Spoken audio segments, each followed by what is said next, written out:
चाणक्य, जिन्हें कौटिल्य और विष्णुगुप्ता के नाम से भी जाना जाता है, एक बहुत ही फेमस टीचर, फिलोसोफर, इकोनॉमिस्ट और रॉयल एडवाइजर थे। कौटिल्य ने बहुत ही फेमस राइटिंग अर्थशास्त्र लिखी थी, जिनके प्रिंसिपल्स आज भी इकोनॉमिक पॉलिसी और मिलिट्री स्ट्रैटेजी में हेल्प करते हैं। चाणक्य एक ब्राह्मण थे जो कि आज के नॉर्थ वेस्टर्न पाकिस्तान में पैदा हुए थे, जिसे उस वक्त तक्षशिला के नाम से भी जाना जाता था। चाणक्य एक बहुत ही बदसूरत ब्राह्मण थे, जिनके पैर टेढ़े और दांत टूटे थे, लेकिन वो 3 वेदास और पॉलिटिक्स का बहुत ज्यादा ज्ञान रखते थे। एक बार राजा धनानंद ने ब्राह्मणों को दान देने के लिए एक सेरेमनी ऑर्गेनाइज की। उस सेरेमनी को अटेंड करने के लिए चाणक्य भी वहां पे पहुंचे। चाणक्य की बदसूरत शक्ल देख के राजा को बहुत गुस्सा आया और उसने अपने सैनिकों को आज्ञा दी कि चाणक्य को वहां से बाहर निकाल दे। इस पर चाणक्य को बहुत बुरा लगा और उन्होंने गुस्से में आके अपना पवित्र धागा तोड़ा और राजा को श्राप दे दिया। राजा ने अपने सैनिकों को चाणक्य को पकड़ने के लिए आज्ञा दी, लेकिन चाणक्य वहां से भाग निकले और विंध्या मध्य प्रदेश के जंगलों में चले गए।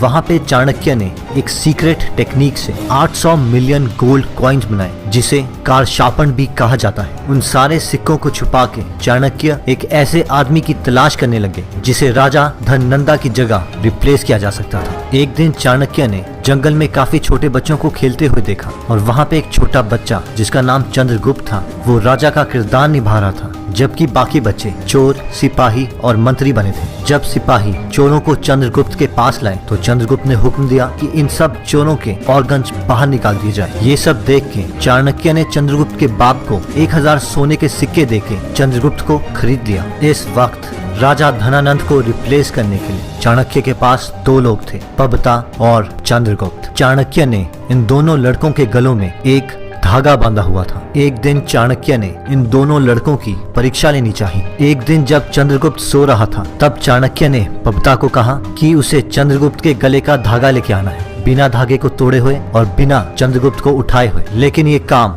पबता से नहीं हुआ। उसके बाद चाणक्य ने यही काम चंद्रगुप्त को करने के लिए कहा। चंद्रगुप्त पबता का सर काट के उस धागे को ले आया। अगले 7 सालों तक चाणक्य ने चंद्रगुप्त को शिक्षा दी।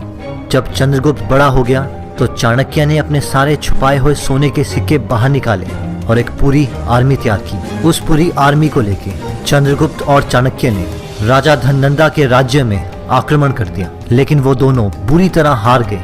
जब चंद्रगुप्त और चाणक्य भेष बदल के जंगलों में छुपे हुए थे तो वहां पर उन्होंने एक माँ और बेटे की बातचीत सुनी। वो बच्चा केक का बीच वाला हिस्सा खा रहा था और किनारे वाले सारे हिस्से फेंक रहा था। ये देख के उसकी माँ उस पर चिल्लाई और बोली, तू तो चाणक्य और चंद्रगुप्त की तरह हरकत कर रहा है, जिन्होंने डायरेक्ट धननंदा के राज्य में ही आक्रमण कर दिया, बिना उसके आसपास वाले गांव जीते हुए।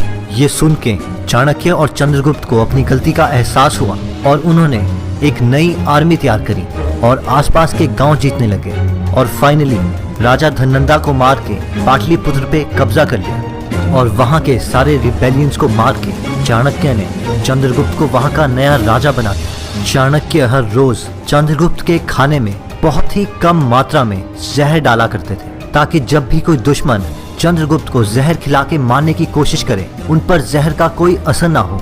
इस बात से चंद्रगुप्त बिल्कुल अनजान थे। एक बार चंद्रगुप्त की प्रेग्नेंट रानी, जिनकी डिलीवरी होने ही वाली थी, उन्होंने चंद्रगुप्त का खाना खा लिया। जैसे ही चाणक्य वहां पे पहुंचे, उन्हें पता चल गया था कि रानी अब नहीं बचेगी, लेकिन उन्होंने उस बच्चे को बचा लिया। उस बच्चे का नाम बिंदुसरा रखा गया, क्योंकि उसके पूरे शरीर में बिंदु यानी धब्बे थे। कुछ समय के बाद चंद्रगुप्त ने बिंदुसरा को राजा बना दिया और खुद पुजारी बन के जंगलों में चला गया। चाणक्य ने बिंदुसरा को एक नए मंत्री को अपॉइंट करने के लिए बोला, जिसका नाम था सुबंधु। लेकिन सुबंधु एक और बड़ा मिनिस्टर बनना चाहता था और चाणक्य से बहुत ज्यादा जलन करता था। इसीलिए उसने बिंदुसरा को कहा कि चाणक्य ही उसकी माँ का कातिल है। अब बिंदुसरा चाणक्य से बहुत ज्यादा नफरत करने लगा था। ये बात जान के चाणक्य ने बिंदुसरा का राज्य छोड़ दिया और डिसाइड किया कि जब तक वो मर नहीं जाते तब तक वो खाना नहीं खाएंगे। जब बिंदुसरा को पूरी बात का पता चला कि किन हालातों की वजह से उसकी माँ मरी थी, तब उन्होंने सुबंधु को जंगलों में जाने के लिए कहा, ताकि वो चाणक्य को मना सके और उन्हें वापस ला सके। लेकिन सुबंधु ने जंगलों में जाके चाणक्य को बहुत ही चालाकी से जिंदा जला दिया। ये बात चाणक्य को पहले से ही मालूम थी, इसलिए उन्होंने सुबंधु के लिए एक कर्स ट्रैप रखा हुआ था। जैसे ही सुबंधु चाणक्य के घर में घुसा, उसे एक बक्सा दिखाई दिया जिसमें हजारों ताले लगे हुए थे। जब सुबंधु ने उस बक्से को खोला तो उसके अंदर से एक बहुत ही सुगंधित परफ्यूम की बोतल निकली। सुबंधु फटाफट उस परफ्यूम की बोतल को खोल के उसे सूंघने लगा। तभी सुबंधु की नजर सामने एक चेतावनी पे पड़ी जिसपे कुछ लिखा हुआ था। उसमें लिखा हुआ था कि जो भी इस परफ्यूम को सूंघेगा या तो उसे पुजारी बनना पड़ेगा या फिर मौत उसे गले लगाएगी। सुबंधु ये पढ़ के डर गया और इस परफ्यूम को किसी और पे टेस्ट करने के लिए सोचा। सुबंधु ने वो परफ्यूम किसी और व्यक्ति को सूंघाया और उसके बाद उसे बहुत ही मसालेदार खाना खिलाया जो एक पुजारी कभी भी नहीं खा सकता।